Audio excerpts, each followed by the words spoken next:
Today's 5 Things You Need to Know is brought to you by Power Credit Union, proudly serving Southern Colorado.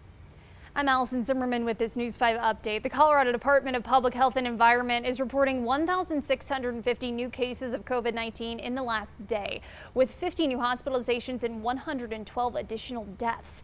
That's out of more than 6,400 tests that were processed. The state's positivity rate remains above 6%. The goal is to get that below 5%. Walgreens has started administering Pfizer's COVID-19 vaccine at long-term care centers in Pueblo. The program began in Ohio and Connecticut 10 days ago and has been expanding to other states since. Walgreens says they ultimately plan to vaccinate nearly 3 million residents and staff at 35,000 long-term care facilities across the country.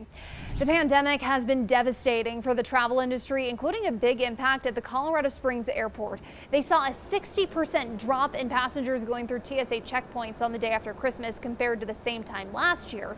Actual employment numbers from the Colorado Springs airport will be released next month. Alan? And Allison, beginning to see some of those heavier bands of snow move into the Pikes Peak region, and we thought it would come late afternoon to early evening, so the system pretty much behaving as expected. And notice where most of the heaviest snow will be, generally north of Pueblo, although you'll likely see periods of light snow tonight. I'm thinking Teller County, Pikes Peak region, northern parts of El Paso County will really see the bulk of the energy with this storm. Now by Tuesday morning, most of it's gone. We get a little bit of a break during the day, even a mix of sun and clouds, and we get another weak push with a cold front that moves in tomorrow afternoon into tomorrow night. Let's talk about snow totals across the region. A lot of variability because of these narrow bands of heavier snow. 1 to 4 for the Springs, 3 to 5 up towards Monument, expecting around 2 to 4 inches for Woodland Park, 4 to 7 out towards Westcliff.